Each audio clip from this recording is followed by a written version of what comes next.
Good morning friends. स्वागत है आपका हमारे यूट्यूब चैनल जीएस कैप्सूल में। आई होप आप सभी लोग अच्छे होंगे और आपकी तैयारी अच्छी चल रही होगी। फ्रेंड्स, अगर आप लोग चैनल पर नए हैं तो regular current affairs, exam updates और अन्य परीक्षाओं के स्टडी मटेरियल के लिए चैनल को सब्सक्राइब कर लीजिए। इस वीडियो में हम पिछले हफ्ते के 10 से लेकर 16 जून तक के जो भी करंट अफेयर्स चर्चा में रहे हैं, जो मैं डेली कवर करता हूं, और कुछ एक्स्ट्रा क्वेश्चन मैंने जोड़े हैं, तो लगभग 70 से ज्यादा क्वेश्चन हम इस वीडियो में पूरे हफ्ते के करंट अफेयर्स को डिस्कस करेंगे। तो चलिए शुरू करते हैं। वीडियो अच्छा लगे तो प्लीज लाइक कर दीजिएगा। बायो इंटरनेशनल कन्वेंशन 2024 का आयोजन यहाँ किया गया, तो सैन डिएगो यूएसए में इसका आयोजन किया गया था। क्यों इंपॉर्टेंट है? दुनिया की सबसे बड़ी फार्मास्यूटिकल एग्जीबिशन या दवाइयों की प्रदर्शनी इसको माना जाता है, और यहीं पर बायो फार्मास्यूटिकल अलायंस साइन हुआ है। इसमें भारत भी एक हिस्सा है। India, south Korea, European union, US, इस तरीके के देश इसमें शामिल है। 900 मेगावाट की अरुण 3 जल विद्युत परियोजना किस देश में बनाई जा रही है? तो ये नेपाल में बनाई जा रही है। भारत के सहयोग से भारत का सतलुज जल विद्युत निगम इसको डेवलप कर रहा है। अभी यहाँ पर टनल की खुदाई हुई है, इसलिए लगातार ये चर्चा में बना हुआ है। इसके अलावा कौन सी नदी के ऊपर है? तो अरुण नदी के ऊपर ये डैम बन रहा है, और जब ये पूरा हो जाएगा तो नेपाल की सबसे बड़ा पावर प्रोजेक्ट ये होगा। इसके अलावा एक और पावर प्रोजेक्ट चर्चा में है, सुबनसिरी। ठीक है, Subansiri hydro electric power project, ये आपका असम में बन रहा है। सुबनसिरी ब्रह्मपुत्र नदी की एक सहायक नदी है। ठीक है, लगभग 250 मेगावाट के 8 इसमें यूनिट है, तो ये 2000 मेगावाट का पावर प्रोजेक्ट है। इसको भी याद रखिएगा, Subansiri hydro electric power project. हाल ही में किस देश में 700 मीटर लंबे राष्ट्रीय एकता पुल, इंग्लिश में इसको ब्रिज ऑफ नेशनल यूनिटी कहा जा रहा है, इसका अनावरण किया गया है? ये हंगरी में किया गया है। हंगरी की कैपिटल की बात करें तो क्या है? बुडापेस्ट। आगे चलते हैं। संयुक्त राष्ट्र महासभा यानी यूनाइटेड नेशंस जनरल असेंबली 69वें सत्र के अध्यक्ष के रूप में किसे चुना गया है? तो फिलेमेन यांग को इसके लिए चुना गया है, और ये पूर्व कैमरून, जो अफ्रीकी देश है, उसके प्राइम मिनिस्टर रह चुके हैं। तो इसको याद रखिए। कैमरून की अगर कैपिटल की बात करें, राजधानी की बात करें, तो क्या है आपका? याउंडे। ठीक है, याउंडे इसकी कैपिटल है। सही।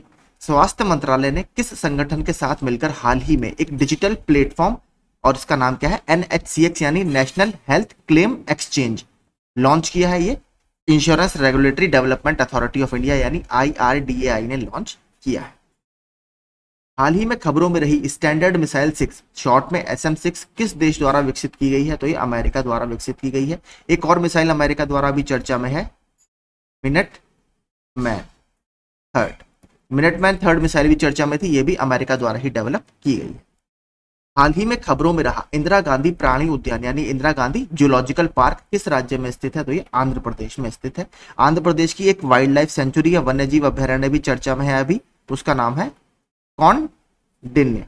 कौंडिन्य वाइल्ड लाइफ सेंचुरी या वन्यजीव अभ्यारण्य चर्चा में आंध्र प्रदेश में स्थित है। इसके अलावा एक एलिफेंट रिजर्व चर्चा में है, और आंध्र प्रदेश का रयाला, रयाला एलिफेंट रिजर्व, ये भी आंध्र प्रदेश में ही स्थित है।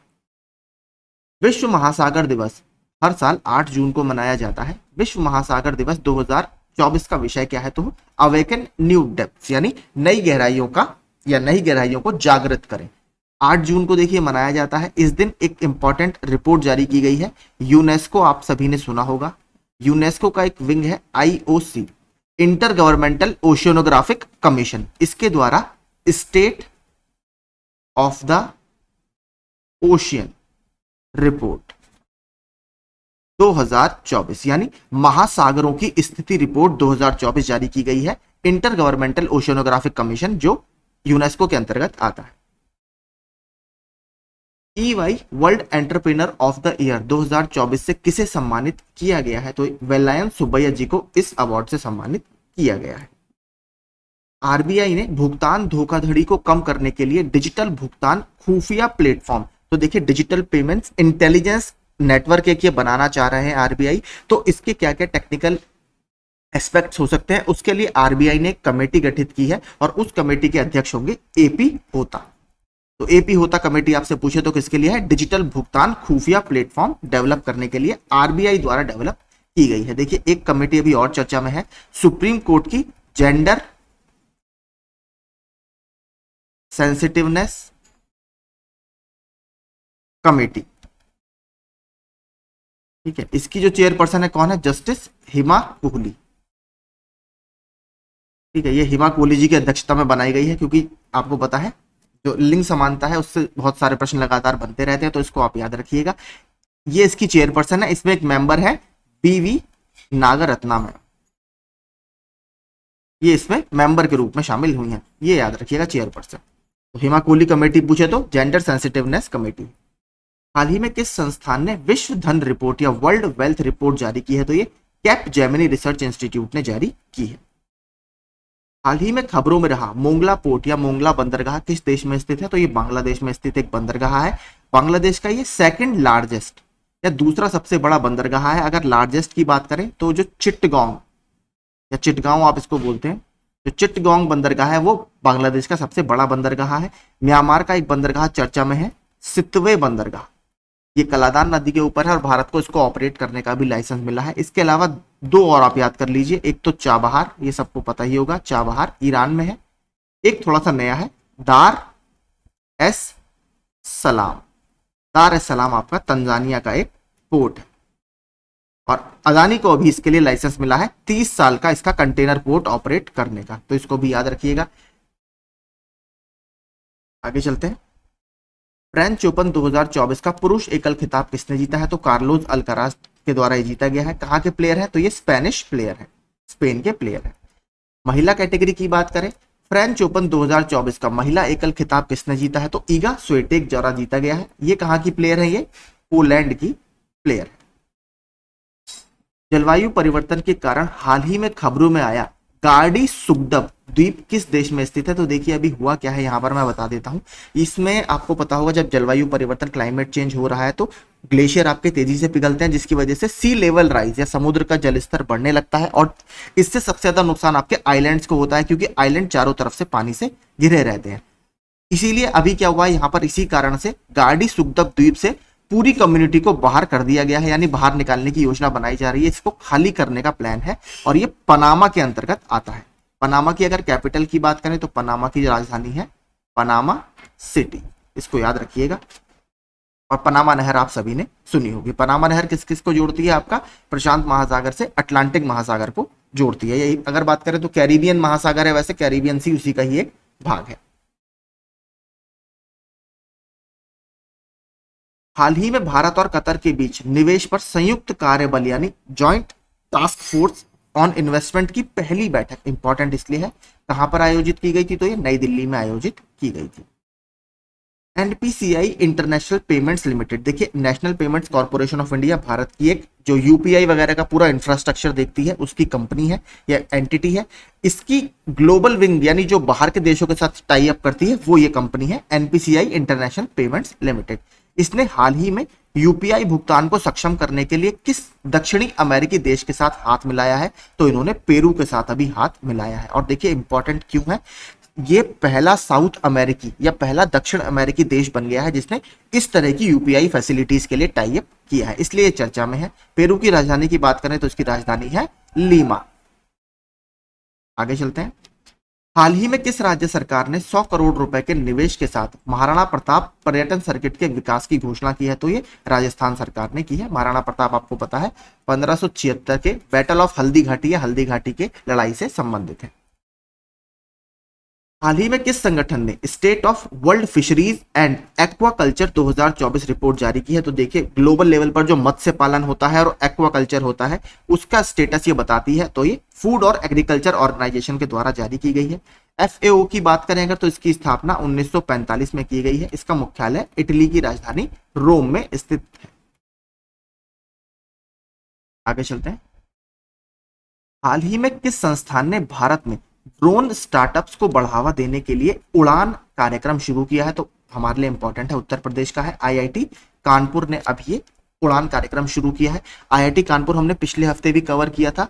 डीआरडीओ का industry academia centre of excellence यानी डीआरडीओ का जो अकादमिक और उद्योगों के साथ एक उत्कृष्टता केंद्र है वो डीआरडीओ ने कौन से आईआईटी में एस्टेब्लिश किया है? वो आईआईटी कानपुर में ही एस्टेब्लिश किया गया है, इसलिए आईआईटी कानपुर अभी चर्चा में था। एक देखिए ड्रोन से संबंधित एक और आईआईटी चर्चा में है।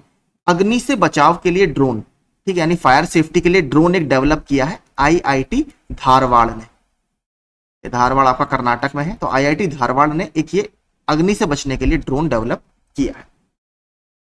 हाल ही में 2025-26 कार्यकाल के लिए यूनाइटेड नेशंस सिक्योरिटी काउंसिल के गैर स्थायी सदस्य के रूप में कौन से देश चुने गए हैं? तो आपको पता है टोटल 15 मेंबर होते हैं, 5 आपके परमानेंट मेंबर्स हैं, 10 आपके नॉन परमानेंट मेंबर्स होते हैं।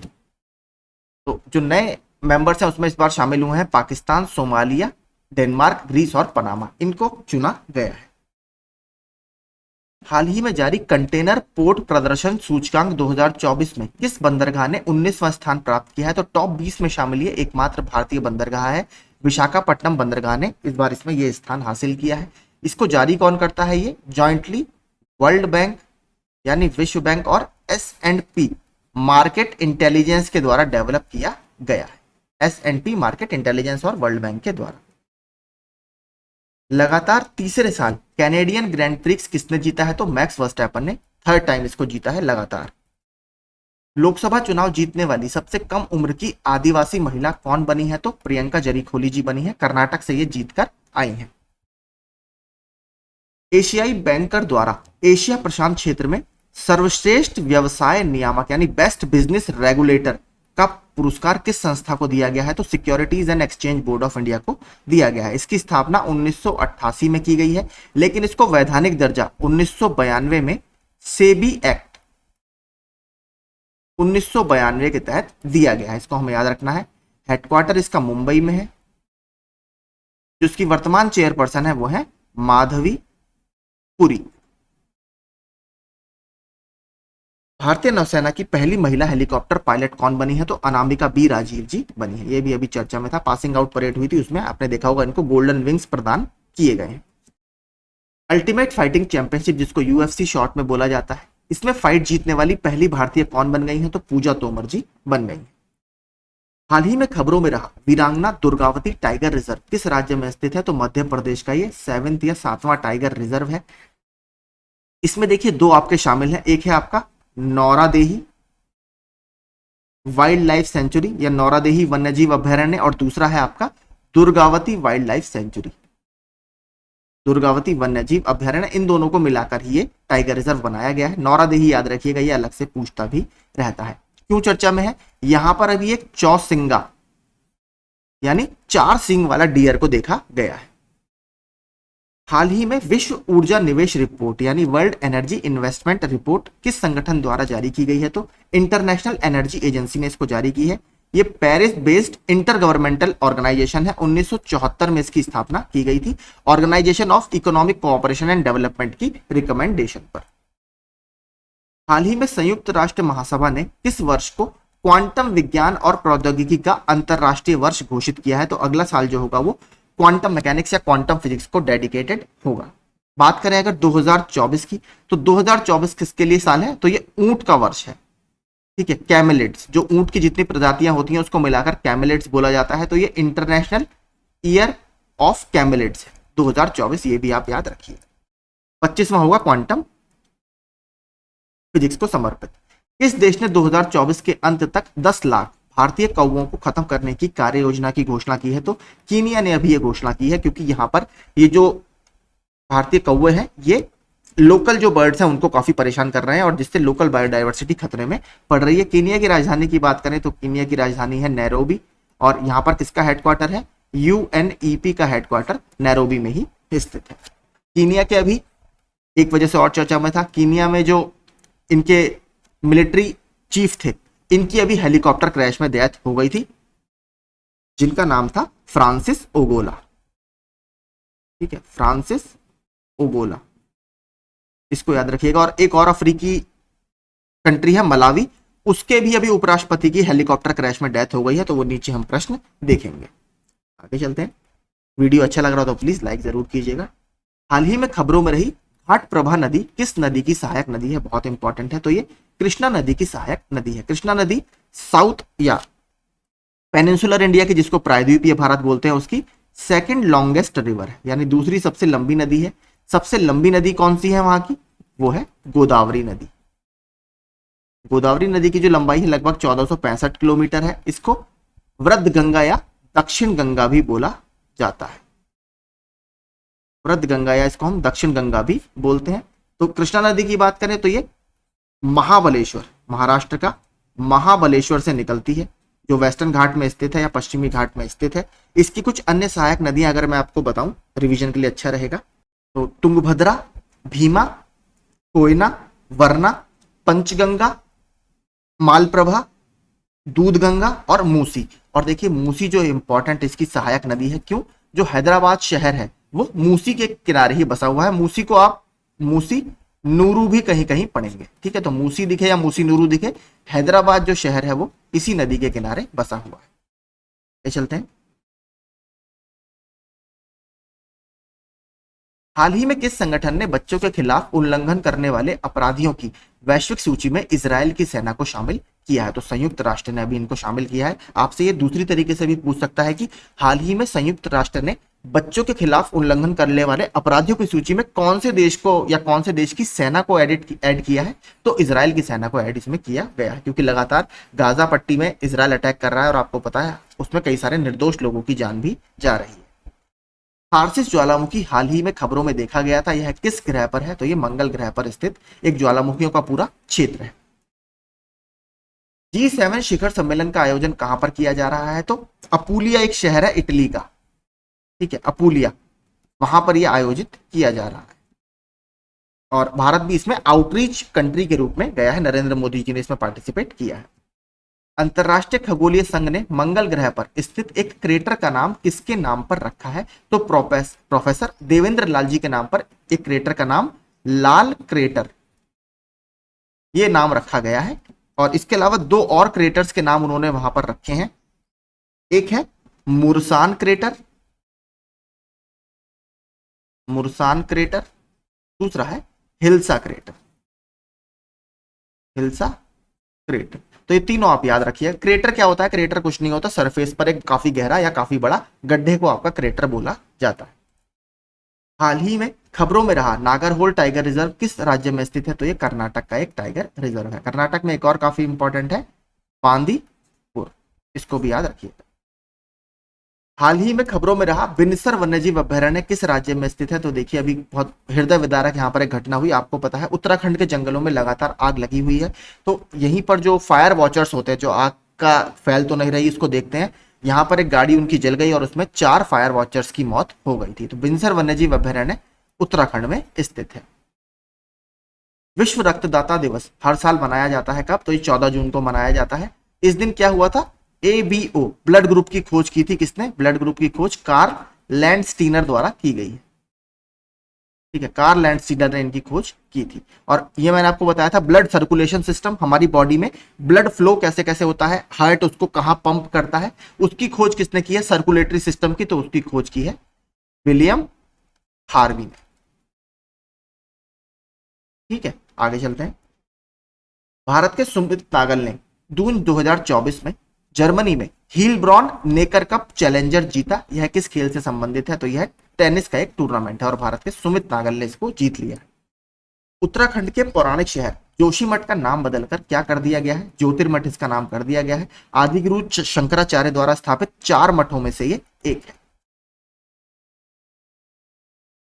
किस देश ने सामूहिक सुरक्षा संधि संगठन कलेक्टिव सिक्योरिटी ट्रीटी ऑर्गेनाइजेशन से हटने की घोषणा की है? तो आर्मेनिया ने अभी इससे हटने की घोषणा की है। ये देखिए रूस के द्वारा लीड किया जाने वाला एक ग्रुप है। 1992 में इसकी स्थापना की गई थी। और आर्मेनिया और अजरबैजान के बीच में एक क्षेत्र है नोगार्नो कराबाख रीजन, वहां पर विवाद चल रहा है और उस पर जो स्टांस इनके द्वारा लिया गया था सीएसटीओ के द्वारा, उससे आर्मेनिया बहुत ज्यादा खुश नहीं था। तो आर्मेनिया ने इससे हटने का फैसला किया है। 15 जून से शुरू होने वाले अंतरराष्ट्रीय पर्यटन मेले की मेजबानी कौन सा देश करेगा? तो नेपाल के काठमांडू में ये इंटरनेशनल टूरिज्म फेयर आयोजित किया जाएगा। प्रधानमंत्री नरेंद्र मोदी इटली के अपूलिया में G7 आउटरीच शिखर सम्मेलन में भाग लेंगे। इनमें से कौन सा G7 समूह का सदस्य नहीं है? तो इंडिया देखिए इसका मेंबर नहीं है। टोटल इसमें 7 मेंबर है। कौन कौन से? Germany, US, UK, Japan, France, माफ कीजिए, कनाडा और इटली। देखिए इसमें 90s में रूस को भी जोड़ा गया था, लेकिन 2014 में रूस ने क्रीमिया पर जब अवैध रूप से कब्जा कर लिया, उसके बाद रूस को इस ग्रुप से बाहर कर दिया गया, तो बीच में G8 ये बन गया था, फिर से ये G7 ही कहलाता है। 1975 में इसकी स्थापना की गई थी फ्रांस के इनिशिएटिव पर, तो इस साल इसकी 50वीं ये एनिवर्सरी भी है। किस सरकार ने मुख्यमंत्री निजुत मोइना योजना शुरू की है? तो ये चाइल्ड एजुकेशन और बाल विवाह को रोकने से संबंधित असम सरकार की एक पहल है। हाल ही में T4 एजुकेशन द्वारा जारी की गई विश्व के सर्वश्रेष्ठ स्कूलों की सूची में किस स्कूल को चौथा स्थान मिला है? तो टॉप 10 में CM rice Vinoba school, Madhya Pradesh का रतलाम का स्कूल है, इसको स्थान मिला है। हाल ही में खबरों में रही इस्कंदर M मिसाइल प्रणाली किस देश द्वारा विकसित की गई है? तो रूस के द्वारा विकसित की गई है। रूस ने अभी ये दावा किया था कि हमने इस मिसाइल का उपयोग कर यूक्रेन के एक सैन्य बेस पर हमला किया है। हाल ही में खबरों में रहा लिपुलेख दर्रा किस राज्य में स्थित है? तो लिपुलेख दर्रा उत्तराखंड राज्य में स्थित है और भारत और तिब्बत के बीच में एक ये दर्रा है।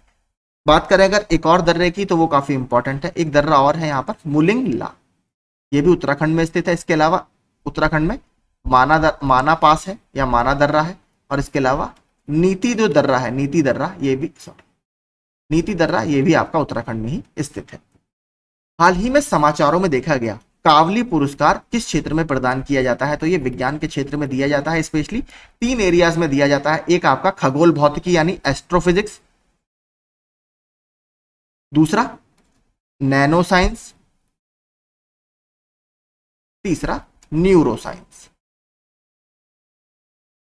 ठीक है, इसको याद रखिएगा, विज्ञान के क्षेत्र से संबंधित पुरस्कार है। जनरेटिव आर्टिफिशियल इंटेलिजेंस, जिसको शॉर्ट में जेन AI लिखा जाता है, इस पर अंतरराष्ट्रीय सम्मेलन किस भारतीय शहर में आयोजित किया जाएगा? तो केरल के कोची में आयोजित किया जाएगा। हाल ही में NCRB द्वारा नए आपराधिक कानूनों के बारे में जानकारी प्रदान करने के लिए लॉन्च किए गए मोबाइल ऐप का नाम क्या है? तो NCRB आपका क्या होता है? National crime records bureau. इसके द्वारा एक नया ऐप लॉन्च किया गया है जिसका नाम है NCRB संकलन ऑफ क्रिमिनल लॉज, यानी क्रिमिनल लॉज जितने भी हमारे हैं उसका संकलन। बात करें, देखिए NCRB का एक और अभी फैक्ट चर्चा में था क्या, कि साइबर अपराधों से जुड़े मोबाइल नंबर, जो मोबाइल नंबरों से फ्रॉड होते हैं, उसको बैन करने वाला, यानी सबसे ज्यादा साइबर अपराध में शामिल मोबाइल नंबरों को बैन कौन से राज्य की पुलिस ने किया है? तो वो हरियाणा राज्य की पुलिस ने किया है। सबसे ज्यादा जो नंबर बैन किया इन्होंने किए हैं। हाल ही में खबरों में रहा नागास्त्र क्या है? तो नागास्त्र एक मैन पोर्टेबल सुसाइडल ड्रोन है, इसमें अभी भारतीय सेना में शामिल किया गया है। हाल ही में किस राज्य सरकार ने मृदा स्वास्थ्य में सुधार के लिए, यानी सॉइल हेल्थ में सुधार के लिए मन्नुइर कापोम योजना शुरू की है? तो तमिलनाडु सरकार की योजना है। इसमें ग्रीन मैन्योर, यानी कृषि में आप ग्रीन मैन्योर अर्थात हरित खाद का कैसे उपयोग करें, कैसे इसका यूज बढ़ाया जाए, उससे संबंधित योजना है।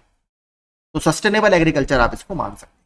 पेमा खांडू हाल ही में किस पूर्वोत्तर राज्य के मुख्यमंत्री बने हैं? तो अरुणाचल प्रदेश के मुख्यमंत्री बने हैं। इसके अलावा प्रेम सिंह तमांग कहां के बने हैं? अभी ये सिक्किम के बने हैं। और N चंद्रबाबू नायडू आंध्र प्रदेश के बने हैं। और आंध्र प्रदेश के वाइस, या हम कह सकते हैं डिप्टी चीफ मिनिस्टर कौन बने हैं? पवन कल्याण जी बने हैं। और उड़ीसा के कौन बने हैं? मोहन चरण मांझी, ये आपके उड़ीसा के अभी मुख्यमंत्री बने हैं। तो ये सब अभी चर्चा में बने हुए थे। हाल ही में किस संगठन ने ग्लोबल इकोनॉमिक प्रोस्पेक्ट्स रिपोर्ट जारी की है? तो ये वर्ल्ड बैंक के द्वारा रिपोर्ट जारी की जाती है। अगर पूछे आपसे ग्लोबल इकोनॉमिक आउटलुक, ये जो रिपोर्ट जारी करता है वो करता है IMF। तो prospect, global economic prospects world bank और ग्लोबल इकोनॉमिक आउटलुक ये। इसके अलावा वर्ल्ड बैंक ने एक रिपोर्ट अभी और जारी की थी, हमारा 10वां विश्व जल मंच, ये बाली इंडोनेशिया में आयोजित हुआ था। वहां पर जल से संबंधित एक रिपोर्ट विश्व बैंक ने जारी की थी, जिसका शीर्षक था वाटर फॉर शेयर्ड प्रॉस्पेरिटी। तो अगर आपसे पूछे कि ये रिपोर्ट किसने जारी की है, ये भी विश्व बैंक ने ही जारी की है। हाल ही में अगले थल सेना अध्यक्ष के रूप में किसे नियुक्त किया गया है? तो उपेंद्र द्विवेदी जी को नियुक्त किया गया है।